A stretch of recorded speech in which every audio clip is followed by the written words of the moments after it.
안녕하세요. 고고TV 예명입니다. 의용지식인, 스스로 의용지식인이라고 자처한 사람들이 많죠. 우리나라에는 그죠? 진중권에도 그랬었고, 그 다음에 대표적인 경우가 요새 튀어나오는 유시민이죠. 유시민. 유시민이 지금 어느 정도가 하면은 친문의 교주 역할을 하고 있어요. 왜 그랬습니까? 그동안 문재인 정권 2년 반 동안 유시민을 지탱하던 이 말빨이 좋은 사람들이 많이 탈락을 했죠. 그죠? 안희정이 같은 경우가 대표적이고, 이재명이도 지금 월 300만 원 벌금형을 받았고, 그렇죠? 그 다음에 공지영이라는 사람은 나오면은 너무 옅어. 앞뒤 분간을 못해 하나도. 그리고 사고의 진폭이 너무 작아. 공지영이는 안 돼. 그리고 이제 우리가 이제 어준이 나오면은 그냥 환영을 하고, 그렇죠. 근데 어준이는 완전히 그쪽만이야. 근데 이 유시민 같은 경우는 어느 정도 중도 세력이나 자칭 나도 진보이고 하고 싶어 하던 사람들은 유시민을 꽤 좋아했어요. 썰전도 나오고, 그 TV에 자팍신잡인가? 그런 데도 나오고, 그러니까 꽤 좋아했는데, 요번에 다 뽀록나게 생겼어, 이제. 그러니까 배신감이 만만치가 않죠. 유시민을 갖다가, 야, 저 사람 지식인이다. 참 아는 것이 많다. 박학다식하다. 그러니까 알뜰신잡이로 했잖아. 그걸 봤더니, 근데 말입니다. 우리는 알아야 될 게, 고전을 읽어야 됩니다. 고전을. 책을 한 것은. 지금 시중에 짜집기한 책들이 엄청 나와요. 요약정리집이. 그 고전을 읽어야 되는데, 고전을 갖다가 읽지 않는, 고전을 읽고 학문을 연구하는 사람들, 진짜 지식인들은 어디 있어요? 연구기관에 있고 학교에 있죠. 그죠? 근데 그 고전을 갖다가 그렇게 독파하고 논리라면은 타의 추정을 불허하고 학식이라면 타의 추정을 불허하는 김용국조차도 저 김용국 씨 잘 알아요. 김용국조차도 나이가 멀면서 말이야 허장성세가 심해져. 권력에 빌붙고 있고 재력에 빌붙고 탤런트 기질이 너무 강했어. 학창 시절부터 그랬어요. 김용국 씨는 탤런트 기질이 너무 강해. 그러니까 대중들이 좋아하는 말만 해. 지금 현 시대는 어디야? 어떻게 됐어요? 대중이 누구다? 문바들이다. 2년 반 동안 어떻게 됐어요? 우파 개미리 들어왔고, 그러니까 대중이 좋아하는 말을 해 말이야. 이승만 욕하고, 한강의 어쩌고 저쩌고, 선조가 어쩌고 저쩌고, 이승만은 선조에 비교하고, 실망 정도가 아니라 내 김용국 씨 교수에 대해서 말이죠. 아주 혐오스러움을 전 느꼈어요. 그때 그런 발언을 하는 걸 보면서 대단한 지식이네요. 김용국 씨는. 전 그 사람한테 옛날에 그 당시에 그 모임이 있었어요. 스카이 모임이 있었는데 강의도 듣고 그랬어요. 그 따라다니면서. 그런데 이 양반이 나이 먹으면서 이렇게 하네? 학식은 굉장히 깊어요. 그리고 일반의 자칭 천재야 그 사람은. 근데 문정권을 갖다가 지지를 해? 그럼 뭐야? 그런 사람들이 김용을 보고 좌파다 이렇게 들어가는 거죠. 솔직히 난 그 양반이 좌파인지 우파인지 구분도 안 돼. 솔직히. 유화적인 면이 되게 많아. 김용국 씨는 젊었을 때부터 이렇게 보면은. 근데 이 유시민이라는 친구는 말이죠. 이 양반은 자칭 자칭을 했잖아요. 스피커. 노무현 시대 때부터 지금까지가 이어져 오는데 얘는 깊지가 않아. 지식이. 우리도 이 같은 시대를 살았으니까 50대 후반 정도 되면 말이죠. 그 당시에 우리는 어떤 걸 겪었어요? 박정희 대통령 정권 말기를 겪었잖아요. 그 유시민하고 비슷한 시대를 살아서 그 당시에 그런 책들도 다 있고 좌파적인 생각을 다 가졌어요. 젊은이 학생들이라면 대학교 가면은 고등학교 때 말이죠. 대학교 탁 가면은 그 당시에는 관제교육이니까 대학교 가면은 지식의 문이 그냥 확 열려. 그 당시 본고사였고, 그 학력고사인가 뭐 그런 게 막 생길 때고 이랬으니까. 그런데 들어가 보면은 지식의 문이 확 열리고 자기가 몰랐던 사실이 막 알게 되는 거야. 그러니까 사회를 비판적으로 볼 수 없죠. 비판적으로 밖에 볼 수 없는 거야. 그게 젊은이의 특권이야. 사회를 비판적으로 보지 않으면 젊으면 죽고 그 나라의 미래는 없는 거예요. 그래 20대, 30대를 그렇게 거치고 나면은 30대부터 40대 생활전선에 뛰어가고 사업을 하든 관계로 나가든 뭐를 하든 생각이 바뀌어서 40대 중반 이후면은 다 보수, 그죠? 우파적인 사고로 바뀌어요. 나의 성장과 가족의 성장은 국가의 성장과 같이 간다 하는 걸 알게 되는 것이죠, 사람은. 근데 얘네들은 뭐냐? 지금 현 좌파의 민낯, 조국과 문재인과 유시민과 이런 애들은 나의 성장과 국가의 성장, 국민의 성장이 같이 가는 게 아니라 자기들만 성장을 하고, 프롤레타 혁명에 의해서 밑에 따라오는 사람들은 그거는 자기의 도구다. 자기들이 제왕적인 위치에서 피라미드 위에서 지배할 수 있는 도구다. 이렇게 생각하는 것이죠. 그리고 요번에 보는 것이 바로 조국의 이 사태예요. 조국은 왕자적인 삶을 살았어. 그것도 50년을 갖다 거짓과 위선과 사기로만 살았어.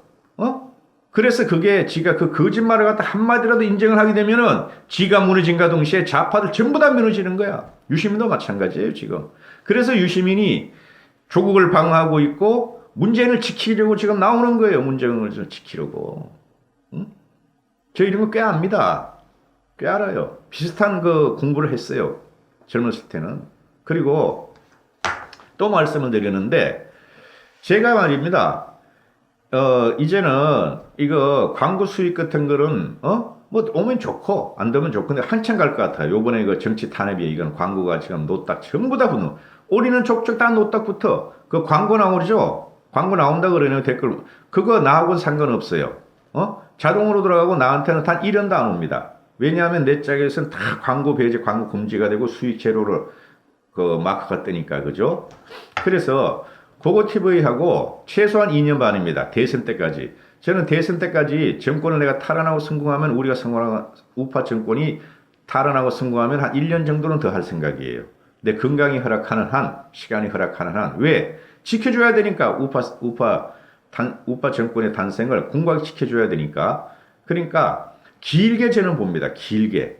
그러니까 여러분들이 자율구독료 좀 꾸준히 좀 내주시면은 제가 힘이 되고 같이 갈 수가 있다는 거죠. 전 일반인이니까 다른 방향으로 해서 비판을 하고 그래요. 전혀 정치공학이 하나도 없어요. 우공당 편도 아니고 100% 자유한국당 편도 아니고 어떤 세력이든지 우파 중도가 정권만 잡으면 첫째 목적이 문제만 제거하면 돼. 내 입장에서는. 건강한 국가를 생각하고 건강한 정권만 나오면 돼. 좌파를 제외하고 공산주의를 제외한 세력만. 그래서 누구라도 붙일 거예요. 저는. 우파가 승리하기 위해서는. 자, 의용지식인, 그러니까, 제가 이런 말 하는 게 참 창피합니다. 그리고 쑥스럽고, 나 이때까지 살아오면서 누구한테 돈 1원도 도움을 받은 적이 없는 사람이에요. 대학교 다닐 때부터. 어렸을 때 우리 모두 가난한 사람들이었으니까. 그런데, 그래도 저는 어느 정도 노임은, 내가 말한 노임이 100이라면은, 30이나 50은 나와야지 저도 힘이 될 거 아닙니까? 그죠? 하여튼 죄송합니다. 꾸준히 지원 좀 부탁합니다. 제가 이제 그만하세요 하면 그만하세요. 1년이나 2년 후에 또는 뭐 6개월 후에 그만하세요 하면 그만하세요. 하여튼 부탁드립니다. 자, 보시죠. 얘가 뭐야? 얘는 정치를 안 하겠다 그랬잖아. 유시민이가. 근데 정치를 하잖아. 그리고 조국 지키기의 대표 선수잖아. 지금 국가대표야. 문재인 정권의 문재인의 국가대표야. 얘는 지금. 그래서 조국을 지키고 문재인을 지켜. 궤변에 궤변을 더하죠. 얘 말을 들어보면은 문바들은 막 환영을 하고 말이야 드디어 우리가 깨시민이가 나타났다. 이렇게 되고 야 김은주가 나타났다 이러는데 얘네들도 곧 있으면 말이죠. 망가질 때 되면 이제 지들끼리 싸우기 시작할 겁니다. 문재인의 정권을 망가질 때 되면은 진짜입니다 그거. 그게 좌파의 민낯이에요. 노무현 말길 보세요. 지들끼리 싸우잖아. 그죠? 그런데 이 궤변이 말이지 뭐 PC 반출한 건 이거 유명한 거잖아. 동양대 가서 정경심이가 PC 반출하니까 그건 증거인멸 아니라 증거 보정에다 해가지고 국민의 99%, 지식인의 99%, 법조인의 99%가 비난을 해버려. 저런 궤변이 어디 있냐? 근데 제가 오늘 말씀드리는 건 그게 아니라 이재용과 박정희입니다. 이재용과 박정희 대통령인데 이 사람이 말하기를 이재용 부회장이 여러 건의 재판을 받는데 포털라인에서 이재용을 별로 보고 싶지 않다. 조리돌림을 당하는 느낌이다. 이렇게 말했잖아. 그럼 진작에 말을 하던가 이 사람아. 왜 정경심이가 비공개 소환되고 조국이가 소환되려고 그러니까 이제 와서 이런 말을 하냐고. 조국 일가를 보호하려고.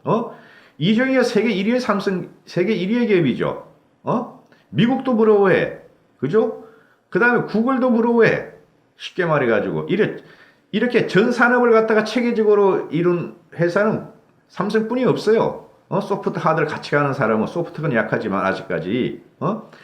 모든 세계 지도자들이 부러워하는 그 이정을 갖다가 포토라인에 갖다가 9번, 10번을 세웠어.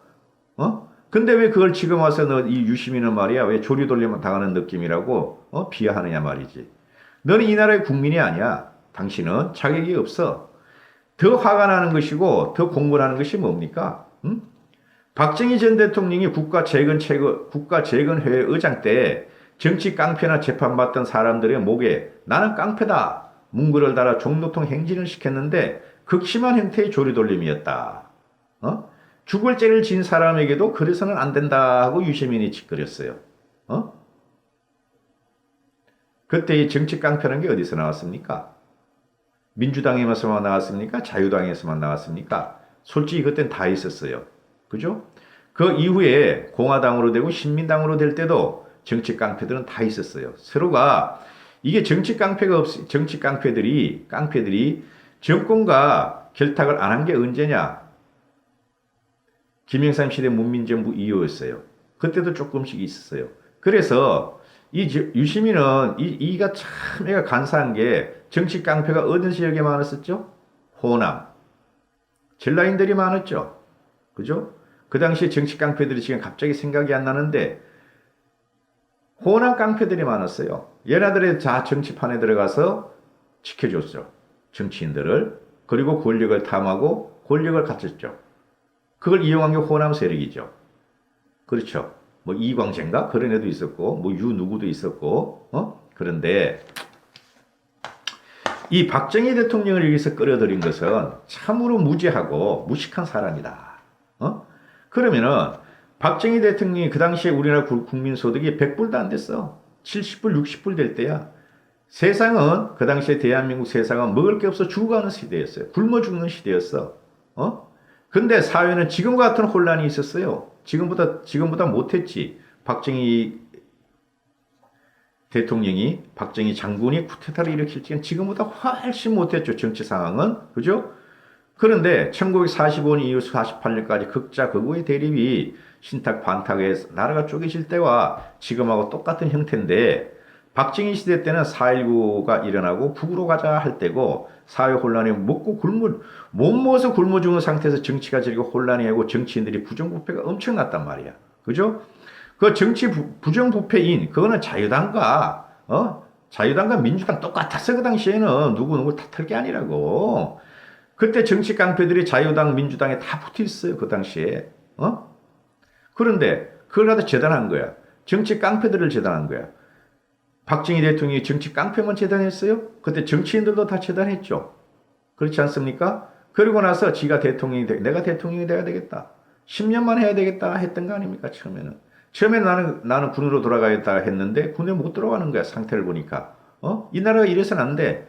그래서 10년만 해야 되겠다는데 유신으로 이제 또 16년, 17년 하고 이러다 사단이 났는데 유시민이가 이걸 갖다 말할 그게 아니죠. 깜번이 안 되는 거지 유시민이가. 박정희 대통령은 말이죠. 우리나라 현대사에 1945년 이래 유일무이하게 정치적인 영웅입니다. 국가적인 영웅이에요.